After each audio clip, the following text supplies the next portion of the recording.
Para saudara dan saudari yang Tuhan cintai, selamat pagi dan selamat bertemu lagi dalam renungan harian dari Paroki Santo Petrus dan Paulus Sargapura, edisi hari Senin, tanggal 30 Januari 2023, dalam masa biasa yang keempat.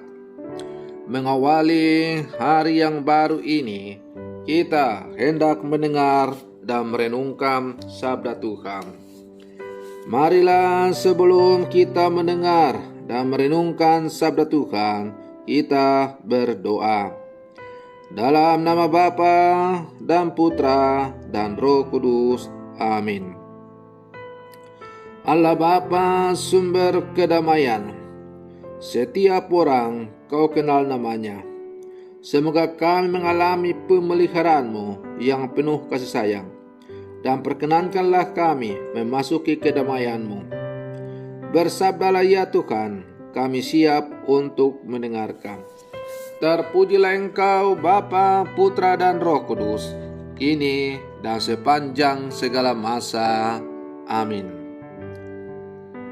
Para saudara dan saudari yang Tuhan cintai, sabda Tuhan yang hendak kita dengar dan kita renungkan untuk mengawali hari yang baru ini diambil dari Injil Markus pasal 5 ayat 1 sampai 20. Tuhan bersamamu.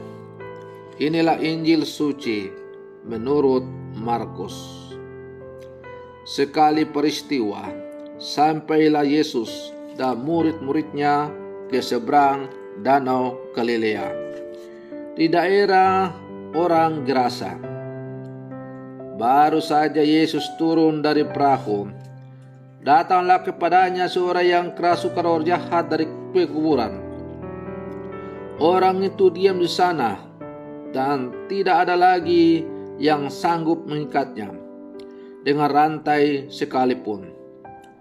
Sudah sering ia dibelenggu dan dirantai, tetapi rantai itu diputuskannya dan belenggu itu dimusnahkannya, sehingga tidak ada seorang pun yang cukup kuat untuk menjinakkannya. Siang malam ia berkeliaran di pekuburan dan di bukit-bukit sambil berteriak-teriak dan memukul diri dengan batu. Ketika melihat Yesus dari jauh, berlari ia mendapatkannya. Ia lalu menyembahnya dan dengan keras ia berteriak, "Apa urusanmu dengan aku, hai Yesus Anak Allah yang Maha Tinggi? Demi Allah, jangan siksa aku." Karena sebelumnya Yesus mengatakan kepadanya, "Hai engkau roh jahat, keluarlah dari orang ini." Kemudian Yesus bertanya kepada orang itu, "Siapa namamu?" Jawabnya, "Namaku Legion, karena kami banyak." Ia memohon dengan sangat supaya Yesus jangan mengusir roh-roh itu keluar dari daerah itu. Adalah di sana, di lereng bukit, sekawanan babi sedang mencari makan. Lalu roh-roh itu meminta kepada Yesus, katanya, "Suruhlah kami pindah ke dalam babi-babi itu, dan biarkanlah kami memasukinya." Yesus mengabulkan permintaan mereka. Lalu keluarlah roh-roh jahat itu dan memasuki babi-babi itu. Maka kawanan babi yang kira-kira 2.000 jumlahnya itu terjun dari tepi jurang ke dalam danau dan mati lemas di dalamnya. Maka larilah penjaga-penjaga babi itu. Mereka menceritakan hal itu di kota dan di kampung-kampung sekitarnya. Lalu keluarlah orang untuk melihat apa yang telah terjadi. Mereka datang kepada Yesus dan melihat orang yang kerasukan itu duduk. Orang yang tadinya kerusakan legion itu kini berpakaian dan sudah waras. Maka takutlah orang-orang yang telah melihat sendiri hal itu, menceritakan apa yang telah terjadi atas orang yang kerasukan setan itu dan tentang babi-babi itu. Lalu mereka mendesak Yesus supaya meninggalkan daerah mereka. Pada waktu Yesus naik lagi ke dalam perahu, orang yang tadinya kerasukan setan itu meminta supaya diperkenankan menyertai Yesus. Tetapi Yesus tidak memperkenankannya. Yesus berkata kepada orang itu, "Pulanglah ke rumahmu, kepada orang-orang sekampungmu, dan beritahukanlah kepada mereka segala yang telah diperbuat Tuhan atasmu. Dan ceritakanlah bagaimana Ia telah mengasihi engkau." Orang itu pun pergi dan mulai memberitakan di daerah Dekapolis segala yang telah diperbuat Yesus atas dirinya. Dan mereka semua menjadi heran. Demikianlah sabda Tuhan. Para saudara dan saudari yang Tuhan cintai, Gerasa di Israel pada waktu itu merupakan salah satu tempat orang kafir.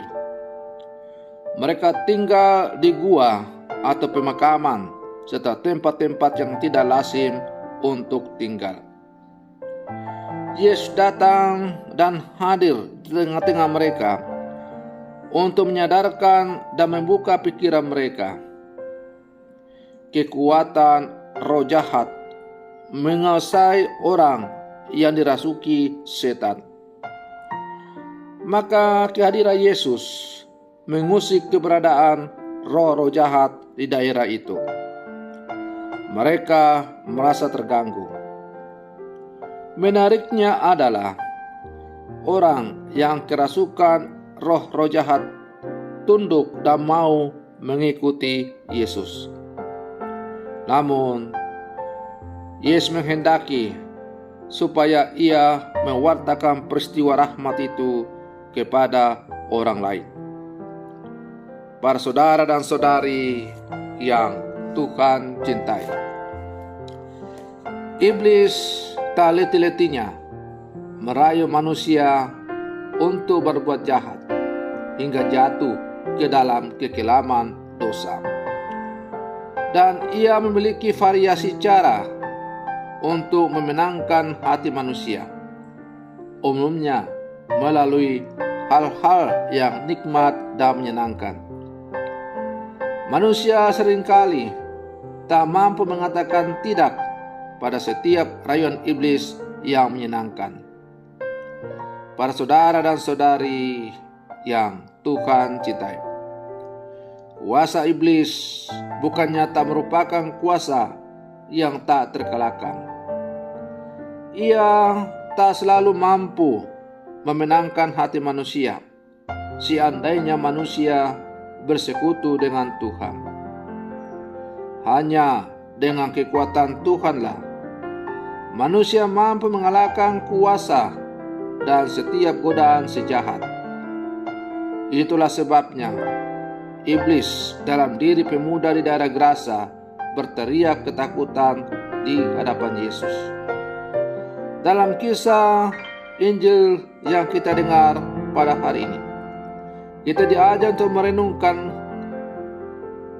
dan menemukan kebenaran bahwa tak ada kuasa kegelapan dosa dan kejahatan yang tak dapat dikalahkan jika kita mengandalkan Tuhan dalam hidup kita. Para saudara dan saudari yang Tuhan cintai, ya, sebesar apapun kekuatan kejahatan, sekuat apapun rayuan-rayuan maut yang diberikan oleh iblis kepada manusia, dengan segala kenikmatan yang ditawarkan, akan mampu kita hadapi, akan mampu kita hancurkan apabila kita sungguh-sungguh mengandalkan Tuhan dalam seluruh kehidupan kita. Melalui cerita orang Gerasa yang kerasukan setan tadi dan kemudian dihancurkan oleh Yesus, menegaskan kepada kita bahwa bagi orang yang sungguh mengandalkan Tuhan, tidak ada yang mustahil. Persoalannya adalah bahwa dalam seluruh kehidupan kita terkadang lebih suka untuk mengikuti atau tunduk pada bujukan-bujukan kuasa gelapan, pada rayuan-rayuan maut yang diberikan oleh iblis dan antek-anteknya. Dan kita terkadang bahkan sering melupakan Tuhan. Barulah setelah kita jatuh atau terperangkap dalam kuasa kegelapan itu, baru kita sadar, kita menyesal. Namun seperti pepatah mengatakan, pikir dahulu pendapatan, sesal kemudian tiada berguna. Maka para saudara dan saudari yang terkasih, sebagai murid-murid Yesus yang hidup sama sekarang, kita diajak agar dalam seluruh kehidupan kita sungguh-sungguh mengandalkan kekuatan Tuhan. Dengan kekuatan Tuhan dan berjalan bersama dengan Tuhan, maka tidak ada yang mustahil yang kita hadapi dalam kehidupan kita ini. Maka mari kita selalu berjalan dengan Tuhan. Mudah-mudahan dengan kekuatan Roh Tuhan dan dengan berjalan bersama dengan Tuhan, kita akan mampu menjalankan tugas pengabdian dan pesiaran kita di dunia ini menuju kepada Bapa. Semoga demikian. Selamat pagi. Tuhan Yesus memberkati.